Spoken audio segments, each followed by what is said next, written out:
علیکم ورحمۃ اللہ وبرکاتہ۔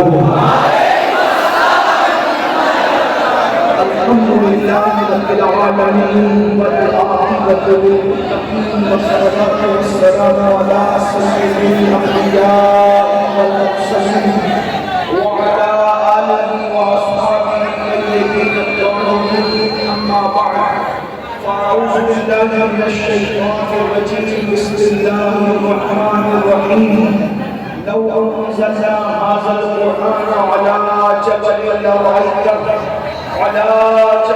لرأيته خاشعا متصدعا من خشية الله صدق اللہ العظیم۔ غوث اعظم بمدے بے سر و سامان مددے ابن مددے کعبے امام مددے انتظار کرم درست منے عینیدہ اے خدا جنو خدا تینو خدا دا مددے بگیر دادے بلا استاد کشتی ضعیفانو شکستہ رات کشتی وہاں کے خاص عثمان ہارون مدد یا محمد چشتی انتہائی احترام و عقیدت کے ساتھ اپنے اور ساری کائنات کے مرکز عقیدت انیس سے کسان چارہ سازے دردمندہ ہم غریبوں کے غمگسار ہم فقیروں کے سرمت شہریار نگم تاجدار کرم و بہار شفاعت شب اسرا کے طولان و شیب اسم جنجت دانائے سبل مولائے کل خط الرسول خسرو قوبا سیاد نامکا وجہ انفقا ترد اللہ مقرون سز اللہ مقصون عالم مکانا وما یقون آبو بولے انبیاء جانو بولے اسفیاء مطلع ہر سعادت مطلع ہر سیادت خلاصہ کائنات فخر موجودات حضور نبی مجتبہ محمد مصطفیٰ ارواحنا فدا صلی اللہ علیہ وآلہ وسلم وبارک وسلم کی بارگاہ کے کسبنا میں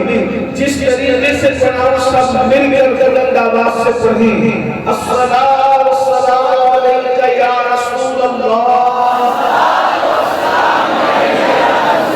الصلاۃ والسلام علیک یا نبی اللہ،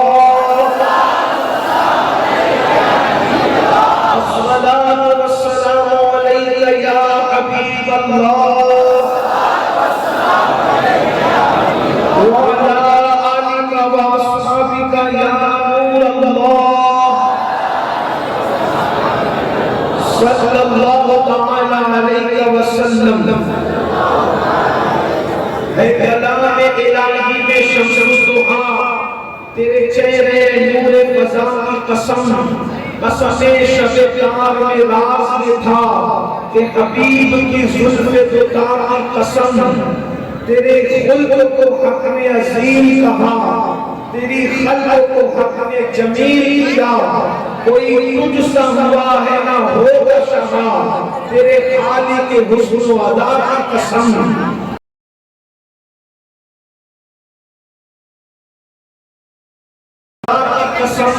یہی کہتی ہے بلبل باغ چنا کہ رضا کی طرح کوئی سحر بیان نہیں ہند میں واسط شاہ ہوتا مجھے شوق یہ طبع رضا کی قسم۔ آج کی یہ محفل دارالعلوم غوثیہ تحریہ کے دستار عشق کے موقع پر انعقاد پذیر ہے۔ 12:30 بجے تک ہمارے پاس پرمیشن ہے اور اب تقریباً 12 بج رہے ہیں۔ مجھ سے پیشتر آپ نے بھائی مولانا صادق رضوی صاحب سے بھائی قاری مجسم صاحب سے نعت بیان اور بھی دیگر علماء سے سنا۔ تھوڑی دیر جو عنوان آپ نے پوسٹر پہ شائع کیا ہے بس مختصر میں اس میں گفتگو کرنا چاہتا ہوں۔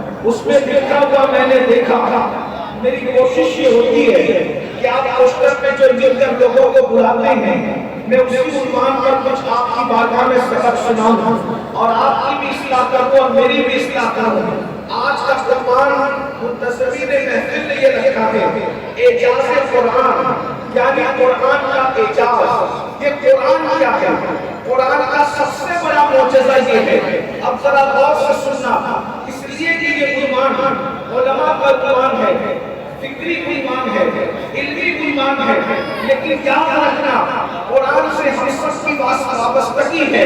ہم قرآن کو مان کر مسلمان ہیں، ہم قرآن مقدس والے مسلمان ہیں. اللہ کے رسول علیہ السلام جب دنیا سے ظاہری طور پر تشریف لے جا رہے تھے تو اللہ کے رسول علیہ السلام نے ہمیں گمراہی سے بچنے کے لیے اور گمراہی سے محفوظ رہنے کے لیے دو بھاری تحفے دیے تھے. ارشاد فرمایا گیا اے میرے صحابہ میں عنقریب دنیا سے رخصت ہونے والا ہوں، اس لیے کہ میں انسان ہوں اور میں دنیا سے مجھے رخصتی کا جو ہے وہ مجھے اللہ کی طرف سے یہ اللہ کا فرشتہ آئے گا اور مجھے جو ہے وہ یہ کس دیا جائے گا، یہ اختیار دیا گیا ہے کہ دنیا میں رہنا ہے یا اللہ کی طرف کچھ کرنا ہے. تو میں نے رفیق اعلیٰ کا قرب پسند کیا ہے، اس لیے میں دنیا سے قریب جانے والا ہوں. لیکن جاتے جاتے میں تمہیں دو بھاری چیزیں چھوڑ کر کے جا رہا ہوں. میرے بعد اس کو پکڑے رہنا، جب تک تم اسے پکڑے رہو گے تم گمراہ نہیں ہو سکتے. ایک تو اللہ کی طرف سے ہے، ایک تو رسول اللہ کی طرف سے ہے. ارشاد فرمایا جس کو پکڑے رہو گے وہ پہلی چیز ہے کتاب اللہ. اللہ کی کتاب کو پکڑے رہنا، اللہ کی کتاب کو مضبوطی سے تھامے رہنا. یہ آسمان سے زمین پر لٹکتی ہوئی ایک نور کی رسی ہے جس کا ایک سرا دست قدرت میں ہے اور دوسرا سرا نیچے میں لگ رہا ہے. جو اس کو پکڑ لیتا ہے اس کی عصمت دست قدرت سے ہو جائے گا. یہ وہ رسی ہے، ایک سرا قدرت کے ہاتھ میں. بہت بڑا جھرنا میں نے کہا کاش لوگ اس کو سمجھ لیں. اللہ اکبر، ایک کپڑے کا سرا مرید کے ہاتھ میں ہو، دوسرا سرا پکڑنے کے لیے کتنے بے چین ہوتے ہو.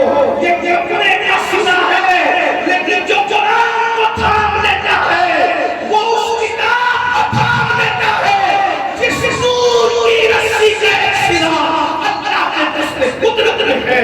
فرمایا پہلی چیز اللہ کی کتاب ہے اور پھر فرمایا وعترتی اہل بیتی، اور دوسری میرا خاندان ہے، میرا اہل بیت ہے. بس یہی آپ کو عرض کرنا ہے. کچھ لوگوں نے اہل بیت کو پکڑ لیا، قرآن کو چھوڑ دیا. کچھ لوگوں نے قرآن کو پکڑ لیا، اہل بیت کو چھوڑ دیا. حضور نے دو چیزیں دی تھی. ابھی آپ آئیے مجسم منقبت پڑھ رہے تھے، حیدر کرار امام المشارق والمغارب کی، اللہ نے مشکلات والنوائب کی، عقیل رسول زوج بطول حسین کریمین کی. یقیناً محفل میں انقلاب آیا، میرے دل کی کلی کلی کھل رہی تھی کہ حیدر کرار کی محفلیں کس طریقے سے محفلوں میں جان پیدا کرتی ہے. لیکن اہل بیت کو تھامنے والوں قرآن کو بھی تھامو، قرآن کو تھامو. اس لیے کہ حضور نے ایک چیز کہی تھی، آپ نے اہل بیت کو اس لیے تھاما ہے کہ اہل بیت کو تھامنا آسان ہے. اب قرآن نہیں تھامتے، قرآن تو قرآن کا سب سے بڑا موجود ہے. یہ میں عرض کر رہا ہوں، آپ یقیناً بہت اچھے سے سن رہے ہیں اور اس سبھی بھی لوگ اچھے سے سنتے ہیں. یقیناً گرمی اتنی ہے کہ اگر مجبوری نہ ہو تو ہم بھی یہاں بیٹھ کے نیند بند نہ کریں. لیکن آپ کا جگر اللہ کی نسلوں کو سلامت رکھے. اتنی گرمی میں آپ لوگ نیچے بیٹھ کر سنتے ہیں، پھر بھی اسٹیج والے لوگ آپ کا غصہ کرتے ہیں. میں میرے بھائیوں سے کہوں گا یہ حضور کی مہمان ہے، ان پہ غصہ نہ کیا جائے. اگر یہ یہاں نہ بیٹھے تو یہاں کوئی بیٹھنے کی حیثیت سے رہ جاتا.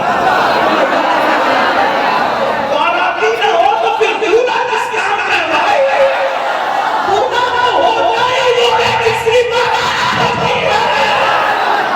تو ہم آگے آگے سال نہیں کرتے، ہم آگے اپنے سال کرتے ہیں کیونکہ پیارات دلہا بناتی ہے، وہ آپ بناتی ہے اور یہ سب دلہا ہے. ہم اپنے سال بناتے ہیں.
کچھ نہ بولے. دیکھ یہ ہے میری سنی قوم. اب راکشی سارا دیں گے کہ کربلا میں ابو حسین کا ساتھ نہیں دیا. جب سارے 1400 سال کے بعد سیدوں کی ملیت ہے تو سیدوں کا سید ہے وہ حسین بلا رہے گا پھر بھی.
جلدی سے بات آپ کو کچھ نہیں سنیں. سب ایسے حضور کے چھوڑ توجہ فرمائیں توجہ کر لیں آپ کی توجہ. دیکھو بھائی جب وہ لوگ بولتے ہیں تو مناظرہ ہوتا ہے, تقریر نہیں ہوتی. آپ نے مجھے مناظرہ کرنے بلایا کہ تقریر کرنے بلایا تو پھر سنیے. پہلے آنے مہینے کا بچہ ہے اس میں بھی یہ سب ہوگا. اور اچھے سے قرآن کا سب سے بڑا معجزہ یہ ہے کہ جس دن سے قرآن نازل ہوا اس دن سے پڑھا جا رہا ہے اور آج بھی پڑھا جا رہا ہے. ایک سیکنڈ کے لیے بھی قرآن کی تلاوت رکی نہیں. میرا چیلنج ہے جس دن سے قرآن نازل ہوا ہے اس دن سے آج تک ایک سیکنڈ کے لیے بھی قرآن کی تلاوت رکی نہیں ہے. اور دنیا میں کوئی کتاب ایسی نہیں ہے جس کی تلاوت نہ رکی ہو. غور کریں یہ قرآن کا معجزہ ہے. قرآن کو قرآن اس لیے بھی کہتے ہیں کہ قرآن کا مطلب ہوتا ہے بار بار پڑھی جانے والی کتاب. اور ایک بات یہ بھی یاد رکھنا کتنی بھی اچھی کتاب لے کر آئیے, کتنی بھی اچھی کتاب نام نہیں دوں گا لیکن کتنی بھی اچھی کتاب اردو کی ہو عربی کی ہو فارسی کی ہو کوئی لکھنے والا ہو, ایک بار بڑا مزہ آیا, دوبارہ بڑا مزہ کم ہوا, صحبہ بڑا اور کم ہوا, چوتھی مرتبہ میں بوریت ہو گئی. لیکن یہ قرآن کا معجزہ ہے, اللہ کی کتاب کا معجزہ ہے کہ جتنی مرتبہ قرآن پڑھا جاتا ہے اتنی لذت بڑھتی چلی جاتی ہے, اتنا لطف بڑھتا چلا جاتا ہے. اور احساس بات یہ ہر کتاب کا جواب آیا, ہر کتاب کا جواب آیا. میں پھر نام نہیں لیتا, مسلکوں نے کتاب لکھا, غلط کا صحیح جواب آیا, رپلائی آیا, ماٹے مارے کتنا خوبی والا جواب آیا. لیکن آیا کتاب کا جواب فقط یہ قرآن وہ کتاب ہے آج تک اس کا جواب کسی نے نہیں دیا. قرآن اللہ کا جواب کتاب ہے. اس کے بعد اس کتاب کی شان کیا ہے؟ یہ کتاب خوشی میں بھی پڑھی جاتی ہے, یہ کتاب غمی میں بھی پڑھی جاتی ہے, یہ کتاب تندرستی میں بھی پڑھی جاتی ہے, یہ کتاب مشرفہ میں بھی پڑھی جاتی ہے. میرے بھائیو میں بات آپ کے سامنے رکھنے لگا ہوں, ذرا غور کرتا ہوں. اللہ کے رسول علیہ السلام نے فرمایا اپنے مرنے والوں کے سہانے توجہ بس جتنا ٹائم ہے اتنی بات کیوں بولے جتنا پرمیشن سے اتنی جلسہ چلائے وجہ کیونکہ ہم اچھے مسلمان ہیں اور اچھے شہری بھی ہیں. وجہ جو اچھا مسلمان وہ اسلام فالو کرتا ہے اور جو اچھا مسلمان اچھا شہری ہو وہ ملک کا قانون نہیں کرتا. ٹھیک ہے جتنا ٹائم ہوئی بات باقی سن لے ذرا غور سے ایڈ کرنا ہوں گفتگو کو پھر کبھی ربی رہا تو بات کو توجہ. اللہ کے رسول نے فرمایا بس اپنے مرنے والوں کے سہانے مفہوم حدیث قرآن پڑھو. کیوں؟ اگر تم مرنے والوں کے سامنے قرآن پڑھو گے تو ان کی موت آسان ہوگی. آپ نے ادھر ادھر دیکھتے ہیں، میں آپ کو بتاتا ہوں، آپ اپنی سوچ رہے ہیں، کیونکہ میں آپ کا اگر آپ ویڈیو میں آنے کے لیے اپنے آپ کو شو کر رہے ہیں، مجھے کوئی پرابلم نہیں، لیکن میں اردو کو استعمال کرتا ہوں، ہمیں ناراض ہونا پڑ جاتا ہے، لیکن اتنا ضروری یاد رکھنا کہ دوبارہ بھی تو آپ کا مجھے دعوت دیتی ہے، تو پھر میری مرضی ہوگی. میں ناراض نہیں ہوتا، میں نہیں چاہتا کہ حضور کی کسی امتی کو ڈانٹ کے اس کا دل مجھے تو حضور کا دل ہے. کیونکہ حدیث پاک میں آزاد مسلم فقط آزاد ہے کہ جس نے کسی مسلمان کا دل دکھایا اس نے مجھے محمد کا دل دکھایا، اس کو اذیت پہنچائی مجھے اذیت پہنچائی. اس میں میں کچھ نہیں کہوں گا، لیکن اتنا ضرور ہے میری ایک پالیسی ہے، جس جلسے میں میرے مزاج کے مطابق کام نہیں ہوتا میں کسی کو کچھ نہیں کہتا، میں خاموشی سے آ کے خاموشی سے چلا جاتا اور دوبارہ اس علاقے پر پھر بڑے سے بڑا ہونا چاہے تو ہاتھ جوڑ لیتے، میں نہیں جاتا. اس کی وجہ یہ ہے کہ اگر جلسوں میں حدیث رسول کا تقدس نہیں ہے، کیونکہ حدیث کا احترام ایسے ہی ہونا چاہیے. اگر حضور ہمارے سامنے آتے ہم کیسے احترام کرتے، کوئی حضور کی حدیث کا احترام ہونا چاہیے. جو ذات رسول کا احترام ہے وہی بات رسول کا احترام ہے. آپ دیوانے ہیں مجھے پتا ہے، لیکن ہوش ہوش ہوئیے. پہلے آدھے گھنٹے کا ٹائم ہے، اس میں بھی اگر یہ شور شرابہ ہوگا تو بتائیں کہ کیسے بات. اور پھر وہ بھی حضور کی حدیث کے سراغ میں آتے ہیں. میں کوئی غالب اور اقبال کی غزل نہیں پڑھ رہا، اللہ کے رسول کا فرمان اور وہ بھی میرے اور آپ کا نجات کا سامان. کچھ سیکھ لو بھائی. اللہ کے رسول صلی اللہ علیہ وسلم نے ارشاد فرمایا اپنے مرنے والوں کے سامنے ان کے سرانے ان کے پاس بیٹھ کے قرآن پڑھو، ان کی موت آسان ہوتی ہے. اور ہم پڑھتے ہیں سکرات کا سورہ یاسین پڑھتے ہیں، سورہ رات پڑھتے ہیں، پڑھتے کہ نہیں پڑھتے ہیں.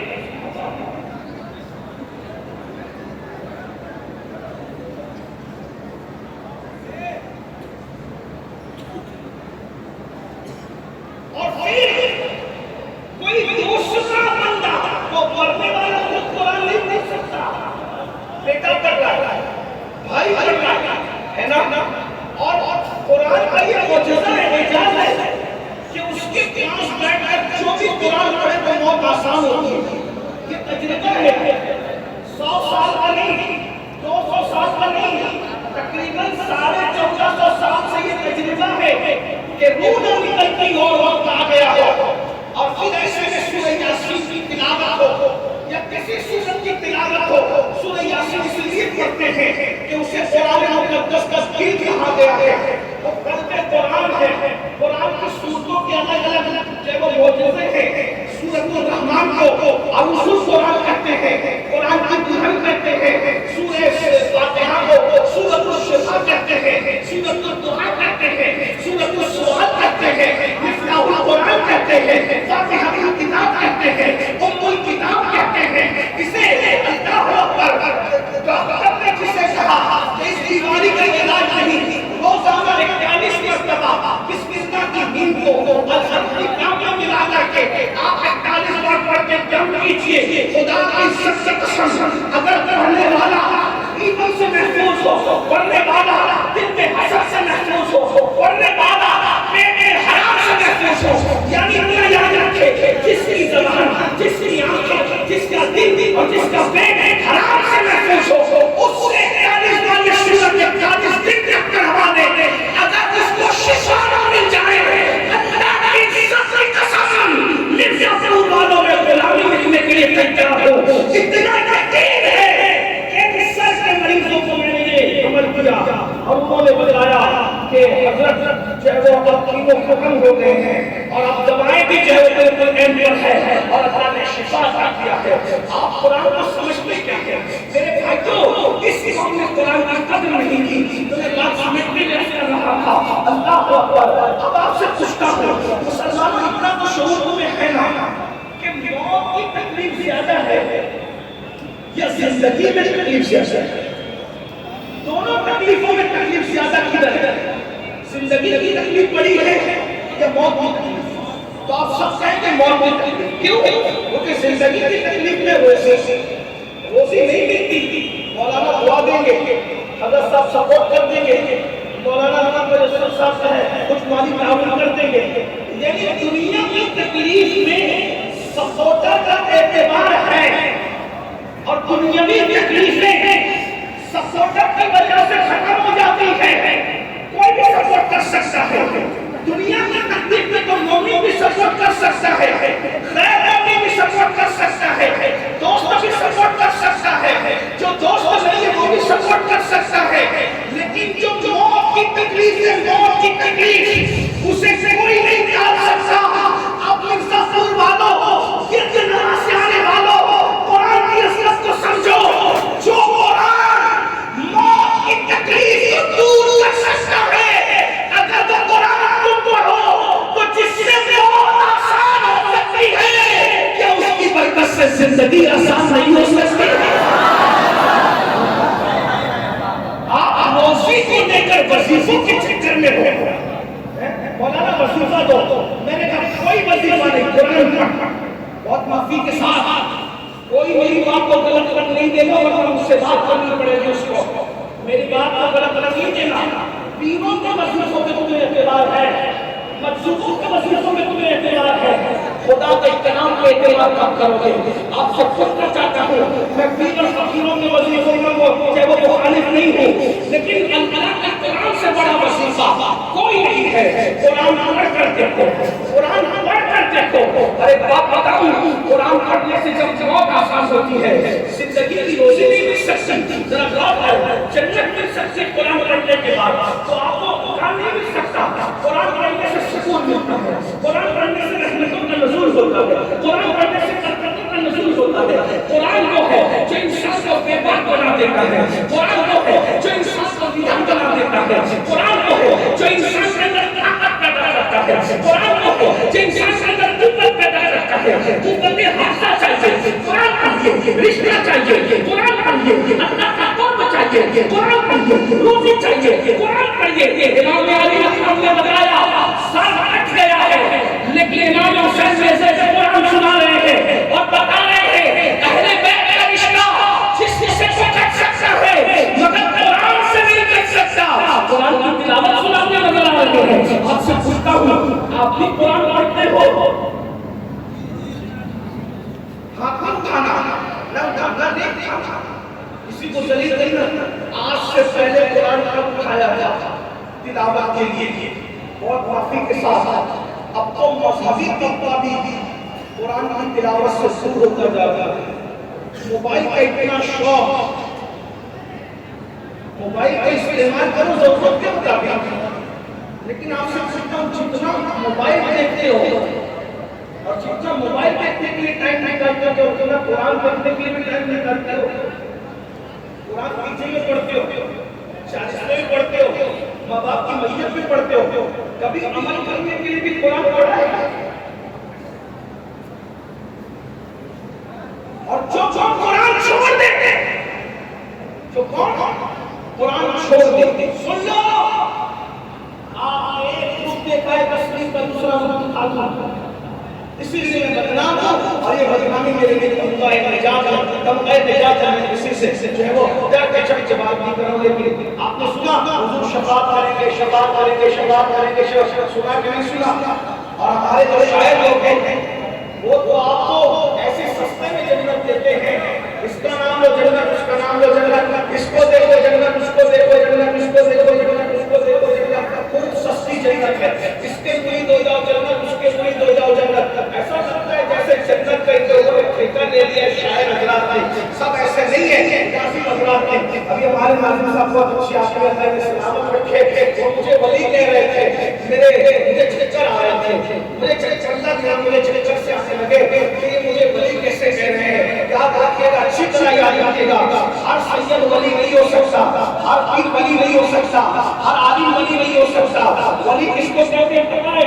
ولی کس کو کہتے ہیں پتہ ہے؟ اللہ کے رسول علیہ السلام فرماتے ہیں، حدیث قدسی میں آتا ہے، اولیائی تحت قبائی، جو اللہ کی چادر خیرت کے نیچے اپنا ٹائم گزارتے ہیں ان کو ولی کہتے ہیں۔ اب آپ مجھے بتائیں، لوگوں کو عقیدے کی طریقے سے بندہ ولی ہو سکتا ہے خدا کے لیے ہر رشتے کرانے والے کو ولی مت کہو، اتنا ظلم مت کرو. اس کی وجہ یہ ہے کہ مجھے آپ نے ولی کہا، لوگوں نے مان لیا، میرا خیر اللہ میں کرے پھسل گیا تو لوگ کہیں گے کہ امیر القادری بھی ولی، غریب نواز بھی ولی. تو غریب نواز بھی ایسے ہی ہوں گے جیسے امیر القادری ہے. اب امیر القادری سے بدزن ہوا تو غریب نواز بھی بدزن ہو سکتا ہے. اس لیے اپنے بڑوں کو اتنا نیچا مت کر دیجیے، خدا کے لیے رحم کیجیے. اللہ اکبر. ہاں یہ ضرور اس نے سر رکھیے کہ چلے بھائی کوئی نیک ہو سکتا ہے، کوئی لیکن عالم ہو سکتا ہے، خطیب ہو سکتا ہے، شاعر ہو سکتا ہے، لیکن اللہ اکبر ہر رشتے پر آنے والا ولی نہیں ہو سکتا. اور میں اپنے متعلق یہ خیال کرتا ہوں، میرا حق جانتا ہے، کوئی بھی اکیاری نہیں کرتا.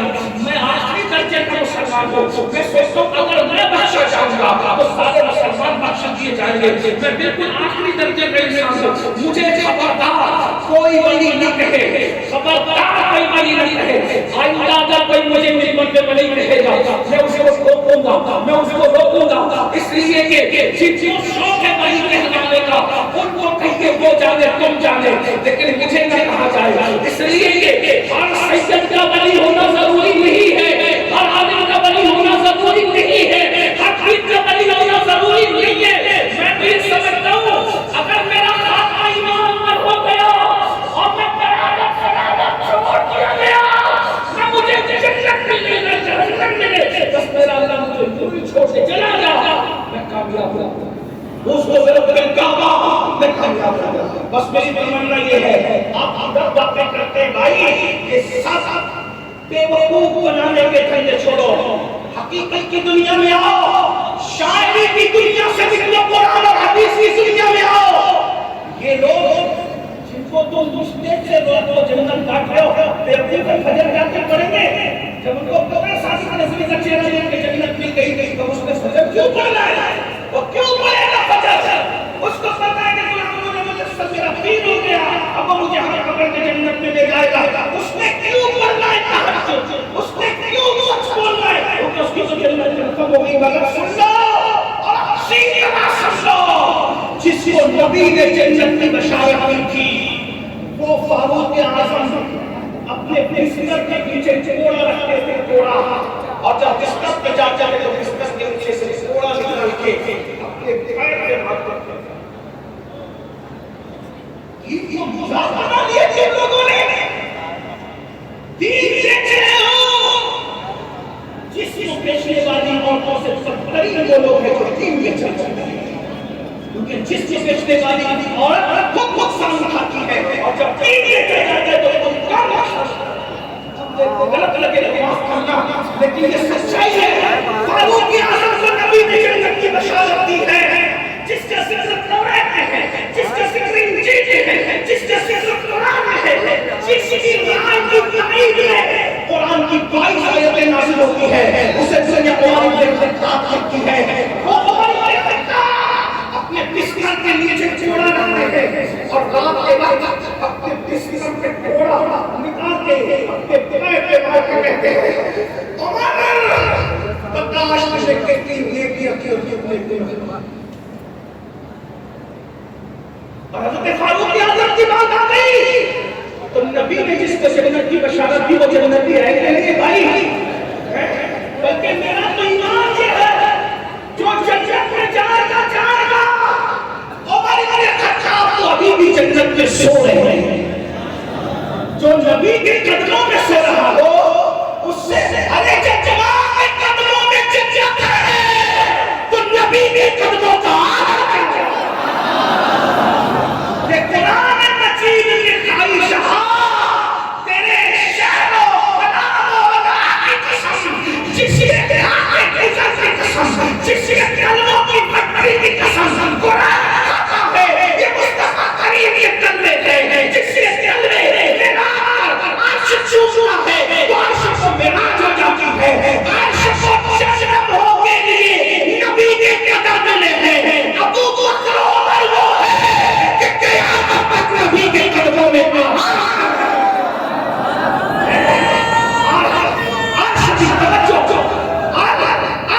عرش بھی جسے رشک کی نظر سے دیکھتا ہوگا اسے صدیق و عمر کہتے ہیں. اسے ابو بکر عمر کہتے ہیں. لیکن اب سننا میرے بھائی، میرا ٹکڑا ہے، میرے دل کا درد ہے. فاروق اعظم شاہ نکال کر پیروں کو بولتے ہیں اور کہتے ہیں عمر کیا دیکھیں گے؟ کبھی آپ نے بھی احساس کیا راتوں کو سیلانی فلم دیکھیں، فجر میں سوتے پڑے رہے، دن میں گزرنے والی لڑکیوں کو پاک کی نظر سے دیکھیں، سود کے دھندے کریں، دن تک غسل جنابت نہ کریں، ناپاکی میں پڑے رہے، جمعہ کی دور کر کے ایسے سامنے والے بھاگیں جیسے اسکول کی چھٹی ہونے پر اسکول کے بچے بھاگتے. آپ ایسے نہیں ہیں. انٹرنیٹ کے ذریعے پوری دنیا کی بات کرتے ہیں، پوری دنیا کے مسلمانوں کی بات کر رہا ہے. یہ بھی جنت میں جائیں گے کہ جمعہ کی دور کر کے بھاگتے ہیں. یہ بھی جنت میں جائیں گے جنہوں نے پوری زندگی کبھی فجر ہی نہیں پڑھی تھی. یہ بھی جنت میں جائیں گے جو سود کے دھندے کرتے ہیں. یہ بھی جنت میں جائیں گے جن کے موبائل میں بیوی کی تصویر کی بجائے گرل فرینڈ کی تصویر. ہنسنے کی بات نہیں ہے، لیکن یہ ہمارے جو اپنے محلے کی بیٹیوں کی عزت کی حفاظت کرنا نہ جانے وہ لوگ جنت میں جائیں گے. جنت اپنے باپ دادا بتائیے کیا لوگوں کو شرم نہیں آتی؟ یہ ڈر نہیں لگتا؟ ہمارا باپ معصوم آدم ایک لفظ سے پیغمبرانہ کرنے کو اللہ ان کو جنت سے باہر کر دیتا ہے. یہ پورا دنیا میں معصوم سے لفظ سے پیغمبرانہ ہوئی تو اللہ نے ان کو جنت سے باہر کر کے اپنی شرم سے باہر کیا. کپڑے بھی واپس لے لے. لوگ تو کہتے ہیں چھین لیے. میں چھیننے کا لفظ نہیں کہوں گا کیونکہ میرا مسئلہ ادب ہے. ہم امام عشق و محبت کے فکر کے پہلے یاد ہیں، لیکن ہم ذرا غور کیجیے، سن لیجیے. میرے دل کا درد ہے. خدا کے اپنے آپ کو رحم کر لیجیے. اپنے باپ معصوم آدم مسجود ملائکہ اللہ کا خلیفہ جسے فرشتے سجدہ کریں، جس کا احترام فرشتے کریں، اگر سے جنت میں ایک لفظ پیغمبرانہ ہو جائے تو اللہ ان کو جنت کے باہر کر دیتا ہے. زنا کر کے جنت میں چلے جائیں گے لوگ، چوری کر کے چلے جائیں گے لوگ. جو جنت کے قریب چلا جائے اسے جنت سے باہر کر دیا جائے. جو عورتوں کے قریب جاتا ہے وہ کیسے جنت میں جائے گا؟ جو زنا کے قریب جاتا ہے وہ کیسے جنت میں جائے گا؟ جو نشہ کرتا ہے وہ کیسے جنت میں جائے گا؟ جو شراب پیتا ہے وہ کیسے جنت میں جائے گا؟ جو اپنے ماں باپ کو دکھ دیتا ہے وہ کیسے جنت میں جائے گا؟ کتے کا ستانے والا جہنم میں جاتا ہے، بلی کو بھوکا مارنے والا جہنم میں جاتا ہے، ماں باپ کو تڑپانے والا کیسے جنت میں جائے گا؟ خدا کے لیے اپنے آپ میں رحم کرو، تماشا نہ بناؤ. اس لیے کہ بولنے والوں کو بھی مرنا، سننے والوں کو بھی مرنا ہے. خدا کے لیے اس سونے والی کو تھکیا نہ دو. سیدنا فاروق اعظم رسول کر رہا تھا جس کا جنت ہونا یقینی ہے. میرا ایمان تو کہتا ہے جیسے جنت کا ہونا یقینی ویسے حضرت عمر کا جنت ہونا یقینی، کیونکہ جس نبی نے جنت کا پتہ کیا اسی نبی نے حضرت عمر کے جنت کی ہونے کو پتہ کیا. لیکن جب حضرت عمر کو خنجر لگا، زخمی ہو گئے تو ان کا حضرت عمر کا ایک بتاؤ زندگی گئے. حضرت عمر کی زندگی کا، فاروق اعظم کی زندگی گئے. جنت کی جنت کی زندگی کا آخری لمحہ. اللہ اکبر. فاروق اعظم اپنے بیٹوں سے کہتے ہیں میرے بچوں، میں نے جب تم سے جو کہا تم نے میری ہر بات کا عمل کیا. آج مجھے 40 سالوں زمین پہ ڈال دو تاکہ تمہارا شمار فرما برداروں میں ہو. بچوں نے اٹھایا، اپنے بیٹوں نے زمین پہ ڈال دیا. فاروق اعظم زمین پر توجہ کرنا بھائی، توجہ کرنا، دھیان دینا بھائی. بہت معافی کے ساتھ آج تو ہر مرنے والے کو اس کرتے ہو. میں ڈرتا ہوں کہ اللہ اوپر سمندر چل رہا ہے، نیچے چاچا تبیر کر رہے ہیں. اللہ کیا ہو گیا میری قوم کو بتائے کہ تو دانش لٹ گئی اللہ والوں کی کہ کس کافر ادا کا کم سے دے سکتی. بھائیو، ہر نابالغ بچے کی شادی نہیں ہو سکتی ہندوستان کے قانون میں. جو لوگ ولی نہیں ان کو اس کیسے ہو سکتا ہے؟ ہندوستان کے قانون میں بچوں کی شادی منع ہے تو بچوں کا اس کیسے ہو سکتا ہے؟ اس والوں کا اس ہوتا ہے، حقداروں کا اس ہوتا ہے. میرے بھائی رحم کر لو، اپنے آپ کے رحم کون پہ رحم کر لو. اور آپ کی مرضی ہے. فاروق اعظم کی زندگی کے آخر لمحات پڑھ رہا ہوں، فاروق اعظم نے اپنے گال زمین پہ رگڑنا شروع کیے اور وہ کو کہتے ہیں اے اللہ عمر کی مغفرت کر دے، اے اللہ عمر کی مغفرت کر دے، اے اللہ عمر کی مغفرت. زمین کے گال رگڑ رہے ہیں، کہتے مولا آخری دم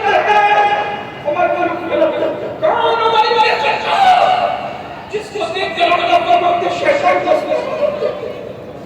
آقا فرماتے ہیں ہر امت میں محدث ہوتا ہے، محدث نہیں محدث کون ہوتا ہے؟ جس کی زبان پر اللہ کا نام جاری ہو جاتا ہے۔ فرمایا میری امت کا محدث عمر بن خطاب ہے، وہ زمین پر اپنے جال رگڑ کر کہہ رہے ہیں اللہ عمر کی مغفرت کر دے، عمر کی مغفرت کر دے۔ اب تو کہتے ہیں عباس کہتے ہیں میرے مومنین آپ کی کوششوں سے دین کرنے اعظم عمر علیہ السلام کا پرچم لہرایا ہے، آپ نے دین کی خدمت کی ہے، بہت بڑی خدمت کی ہے۔ بابو کیا کرنے کا نبی کے چچا سے بیٹے یہ منقبت کرنے کا وقت ایک شان بیان کرنے کا وقت نہیں ہے۔ پھر حضرت فاروق اعظم کہتے ہیں میری تو تمنا یہ ہے کہ عمر کو اللہ برابر سرابر چھوڑ، نہ مجھے جنت دے نہ مجھے جہنم دے، بس ایسی برابر سرابر چھوڑ دے تو عمر سمجھے گا کہ عمر کامیاب ہو گیا۔ یہ کون ہے؟ نبی کے مسلسل کا دوسرا امام۔ یہ کون ہے جس نے شیر اور بکری کو ایک راٹ سے پانی پلایا؟ کیا حضرت عمر کو نہیں پتا تھا حضور شفاعت کریں گے؟ حضرت عمر کو نہیں پتا تھا نبی محتاج کوئی ہے؟ حضرت عمر کو نہیں پتا تھا نبی کے ساتھ ایمان اور عقیدہ ہے؟ لیکن جن کے رتبے میں سوا ان کو سنا مشکل ہے۔ اب سننا وہ بات کر رہا تھا ویٹ کر کے سب نے کہا نا حضور شفاعت کریں گے میرا بھی ایمان ہے کریں گے، میرا ایمان تو یہ ہے آقا کہتے ہیں شفاعتی لآخر الکبائر من امتی، میری شفاعت میری امت کے بڑے بڑے کاروں کے لیے، میرا تو ایمان بھی یہ ہے۔ کیا ہی کہو افضل شفاعت ہے تمہاری واقعہ عرض لیتی ہے گناہوں کا احتکاری واقعہ، نفس یہ کہ ظلم ہے جب دیکھو کہتا چنچ ہے نہ دھما کے سر سے اتنا وہ بھاری واقعہ۔ اللہ اکبر، میرا ایمان یہ ہے ایک میں کیا میرے اسلامی عقیدت کتنی مجھ سے 100 لاکھ کو کافی ہے اشارہ تیرا، لیکن صوفیوں مسلمانوں مائیں اور بہنوں سب دور سے دوسرا روح بھی دیکھ لو، اب تک آپ کسی بھی دنیا سنا کہ حضور شفاعت کریں گے، لیکن ایک حدیث اور بھی سنو حضور شاید بھی کریں گے۔ آقا قیامت کے دن صرف شفاعت نہیں کریں گے، شفاعت تو کریں گے مگر شکایت بھی کریں گے۔ اب شفاعت کس کی کریں گے؟ ان کے تو نام ہمیں پتا نہیں، ان کے کام بھی ہمیں پتا نہیں، لیکن حضور شکایت کس کی کریں گے ان کے بارے میں کوئی نشان نہیں۔ اب چیک کرو وہ ہم تو نہیں ہیں۔ آقا علیہ السلام فرماتے قیامت کے دن کچھ لوگوں کی میں شکایت کروں گا۔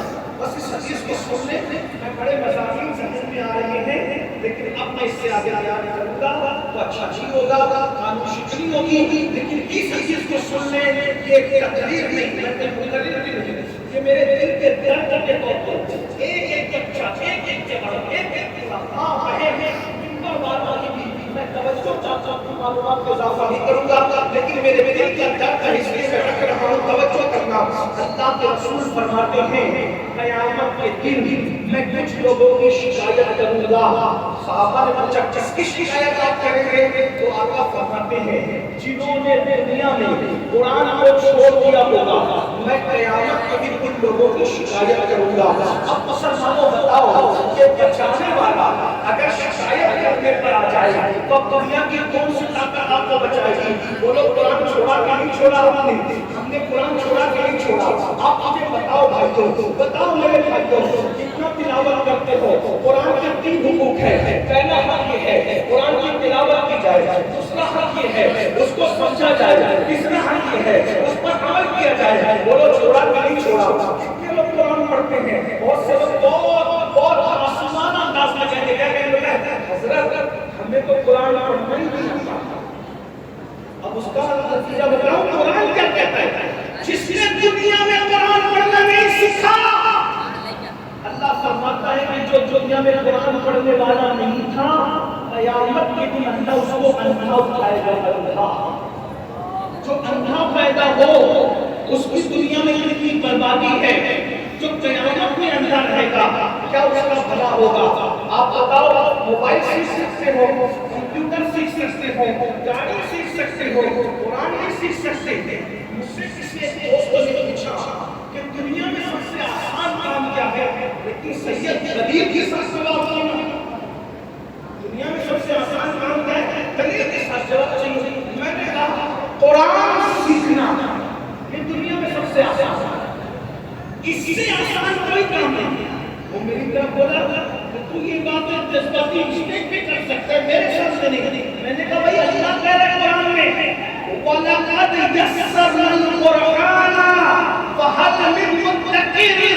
اللہ فرماتا ہے کہ ہم نے قرآن سیکھنے والوں کے لیے قرآن کو آسان کر دیا. تو جس کام کو اللہ آسان کر دے اس سے میں آسان کام کروں. یہاں تک نہیں ہے صرف 5 پارے قرآن کے اچھے سے ملے قرآن کے پاس پڑھ لو 5 پارے 25 پارے والے بہت پڑھنا ہے. تجوید سے قرآن پڑھنا اور اپنے بچوں کو بھی قرآن پڑھاؤ. مجھے بہت تکلیف ہے، ہم انگلش میڈیم پڑھا رہے ہیں، کوچنگ پڑھا رہے ہیں، بالکل پڑھاؤ. میری گزارش ہے انگلش میڈیم میں بچوں کو بالکل پڑھاؤ. میں منع نہیں کر رہا ہوں، دنیاوی تعلیم اتنی دو کہ ہر بچہ گریجویٹ ہو جائے، لیکن قرآن کی اتنا ہے کہ گھر میں اگر بچہ پیدا ہو تو اذان ہم ہی دیں گے، اور باپ مر جائے تو نماز جنازہ بھی ہم ہی پڑھائیں گے. اور ہم مدرسے کے بچوں کو بلا کے قرآن خوانی نہیں کریں گے، ہم خود پورے گھر والے قرآن خوانی کریں گے. پوچھو ان علماء سے، ان علماء کرام سے پوچھو، ہم تو اعلیٰ حضرت والے بھائی اعلیٰ حضرت کی فکر والے ہیں.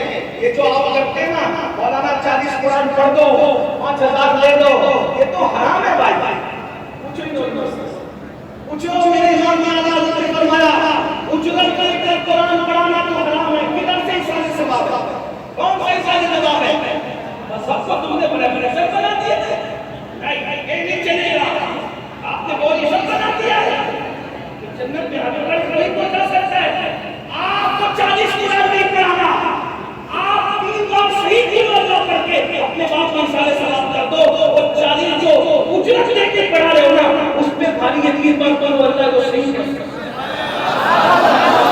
اور یہ مدرسوں کا احسان ہے کہ مدرسے سے قرآن سکھاتے ہیں، لیکن تم اس کی اہمیت نہیں جانتے. دنیا کی کتاب پڑھنے والے کو دنیا میں عزت ملے گی، قرآن پڑھنے والے کو دنیا میں عزت ملے گی اور آخرت میں بھی عزت ملے گی. آپ کو بتائیں اگر کوئی قرآن پڑھنا سیکھنا شروع کرتے شروع کرتے قرآن پڑھنا سیکھنا اس کی حالت میں موت آ جائے تو اس کی قبر میں اللہ ایک فرشتہ استاد کی شکل میں مقرر کرتا ہے جو قبر میں اس کو قرآن یاد کراتا رہتا ہے. اب قیامت میں بھی پہنچے گا محفوظ قرآن کی حیثیت سے اٹھے گا. اس لیے میرے بھائیوں قرآن پڑھو. آج مجھ سے کتنے لوگ قرآن پڑھنا سیکھیں 1 سال کے اندر؟ وعدہ اللہ والا وعدہ، دھوکے والا نہیں. کربلا والوں والا وعدہ، حسینیوں والا وعدہ. کتنے لوگ قرآن پڑھنا سیکھیں گے؟ آپ مجھ سے وعدہ. ارے بس اٹھا کے رکھے ان علماء کرام کو اللہ والوں کو دعا پڑھائے. بولو کتنے لوگ پڑھیں گے؟ بھائی سب قرآن سیکھیے اچھے. اور ایک بات آخری جملے، قرآن اسی سے پڑھنا جس کے دل میں صاحب قرآن کی محبت ہو. جو نبی کو اپنی طرح بشر کہتا ہو اس کو عجیب سے نہ پڑھنا. جو نبی کے علم غیب کر نبی کو گالیاں دیتا ہو اس بد مذہب سے نہ پڑھنا. جو نبی کو مر کی مٹی میں مل جانے والا کہتا ہو اس سے نہ پڑھنا. کیوں؟ جس کے دل میں نبی نہیں ہے اسے قرآن پڑھ کے ملنا کیا ہے؟ کیونکہ قرآن ایک چیز کی بات نہیں کرتا. قرآن کہتا ہے قد جاءکم من اللہ نور و کتاب مبین، کہ تحقیق تمہارے پاس سب کا نور آ گیا، قرآن آ گیا. جو نور مصطفیٰ کے ساتھ قرآن پڑھے گا قرآن اس کو ہدایت دے گا. جو نبی کو چھوڑ کے قرآن پڑھے گا قرآن اس کو گمراہ کر دے گا. اس لیے میرے بھائیوں قرآن پڑھیے، اپنے بچوں کو قرآن پڑھائیے، ایجوکیشن کی کوشش کیجیے، محنت کیجیے، اپنے بچوں کو اعلیٰ سے اعلیٰ تعلیم دلوائیے. اس لیے کہ آنے والا دور دولت کی اہمیت نہیں رہے گی، آنے والے دور میں ڈگریوں کی اہمیت رہے گی. اس لیے اپنے بچوں کو اعلیٰ سے اعلیٰ ڈگری دلائیے. اللہ سے دعا ہے اللہ ہمیں علم پر ایجوکیشن میں محنت کرنے کی توفیق عطا فرمائے اور قرآن مقدس کو اپنی زندگی میں شامل کرنے کی توفیق عطا فرمائے. گفتگو کے درمیان اگر کوئی بھی سے غلطی مجھے اللہ تعالیٰ معاف کرے. استغفر اللہ ربی من کل ذنب واتوب الیہ وما علینا الا البلاغ. السلام علیکم ورحمۃ اللہ وبرکاتہ.